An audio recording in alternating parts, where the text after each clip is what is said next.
Welcome back to Buzz TV. I'm Steve Strum. This morning on our community section, we have Professor Roberto Cuartero with Gracie Barra Jacksonville. Good morning. Good morning, Steve. How you doing? I am good. That was a mouthful, and I'm glad I said it correctly. Did I say it correctly? You sure did. Awesome. So we were talking a little bit offset about an amazing company, martial arts team with the UFC, a local business that you own, and that you are really doing a lot of things in the community. We got a lot to talk about, and possibly a demonstration here. Sure, that sounds great. All right, so let's take it from the top. So first, you are part of the Gracie Barra team, which is one of the most famous fight teams with the UFC. Tell us a little bit about that. It's a Brazilian Jiu-Jitsu team, and it is one of the largest teams in the world. We have over 600 locations. A small component of what we do is MMA, or mixed martial arts, and we've been fortunate enough to have some really strong team members, such as GSP, George St. Pierre, former UFC champion, and several other individuals. But our main focus really is families and self-defense, building confidence, and getting in shape together as a family and community. So you're a partner in this organization, and you serve the local North Florida area, and you actually have a local training facility that's much different than a gym. Yes, it is. It is. So you'll see specials all the time where a gym is come sign up with us for $10, right? And if you go to that gym, they really don't care if you ever show up. We're different than that. If you don't show up with us, we're going to call you. We have what's called a positive peer pressure to get you to come in and learn self-defense, have camaraderie, and our family atmosphere to improve not only your self-discipline, but your muscular endurance, your cardiovascular endurance, confidence. All of these things are built into training Brazilian Jiu-Jitsu and self-defense. And that is something that you do here locally for families, for kids. We were talking about a summer camp. You just got all kinds of neat stuff. I don't want to forget, but because if I do, I won't mention it. Thank you for your service as a Marine. You are a veteran-owned business, and you here help and serve people. So I want to always make sure to recognize somebody for their service. But tell us a little bit about some of the things that you're doing here in Jacksonville in the community that are different. So it's interesting that you brought up the Marine Corps, because the principles that I learned there over 7 years have really helped me as a business owner, and also within martial arts, for having the structure, the discipline, and also the ability of outreach to help people. I'm here to help people reach their goals, whatever they may be. And our summer camp that we're moving into, we have our 7th annual summer camp. It's 10 weeks, and it allows us to have even more outreach. We generally have between 40 and 50 kids a week. We have a full staff. We have a robotics team that comes in and helps with the kids. They're ages 5 to 14 for the kids. They take trips to Mosh, to the zoo, to the park. Of course, they train jiu-jitsu at least once a day. We have personal trainers come in. We talk about health and fitness, and our motto really is, look, Mom, no iPad. Because these days, kids really like to be distracted and look at their devices all the time. And we're trying to instill in them fun again, that you can have fun with physical activities, and most importantly, to exercise their mind, not just their body.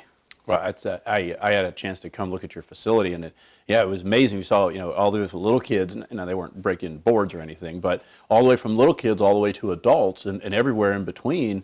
And I mean, it was just, it was really a neat experience, and it's a pretty substantial size facility. It's not a warehouse box in the storage unit in the back of a facility. It's a big facility. It's down here locally in Jacksonville. And how do people get a hold of you, whether they want to train, whether they want to take part in the kids camp? What's the best way for them to get a hold of you?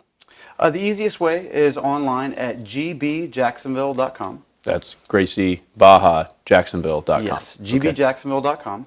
And also our phone number is 904-716-8600.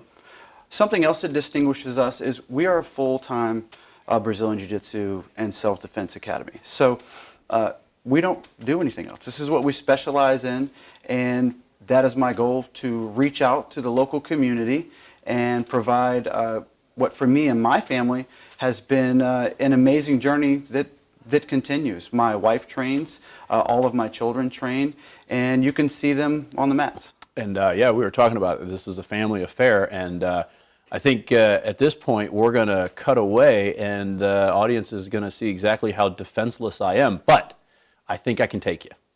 I think I got it. I'm thinking. So, guys, when we come back, Are you going to chain my wrists together? no, but I'm going to get you with that guitar. I'm going to do the whole kiss thing. Yeah, I got you. So when we come back, guys, the safe word is going to be butterfly kitties.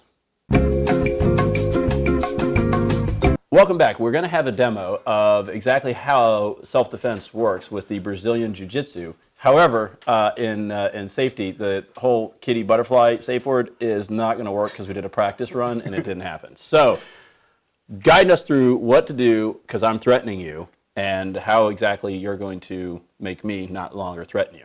So first thing is, of course, on the street there is no what we call tapping. So the reason he said that the safe kitty word isn't going to work is because if you're being choked, you can't really pronounce things very well. So what will happen in training is the person will reach up and just tap twice, and then you immediately stop whatever choke that you're doing. So spatial awareness is important in self-defense. If an individual has a problem with me physically, I should know that. And I really need to limit my distractions on what I'm looking at and pay attention to what's going on around me. First thing is, you do not want to counter threats directly with threats. So you never want to bring your hands up, then he is well aware of what my intentions are because of my body language. So I want my body language to remain passive. I want to stay out of kicking, striking, and clinch range, and basically say, no. I don't want to have anything to do with this situation. However, as soon as he moves into my range... Tell me when you're ready, because I'm coming. Oh gosh, please don't hurt me though. I'm coming. Oh! So, I lasted a little bit longer than the practice That was good. So, we could easily punch each other, right? But I don't want to physically hurt him. I mean, look, he's a beautiful specimen of a man. Why would I want to mess up that face, right? So I can't see anything without my glasses. So as he enters and my hands are up, all I do is push, pull, step and control. Don't tap yet. I'm not choking you. Well, this is Then I grab muscle my within my throat. bicep, put my head down. This is called a rear naked choke as I bring everything in. Okay. I still could take him. Very simple technique. It's also called the lion killer. So. Guys, thanks so much for joining us on Buzz TV. I'm Steve Strum. If you like us, share us. Remember, live with gratitude and tap out.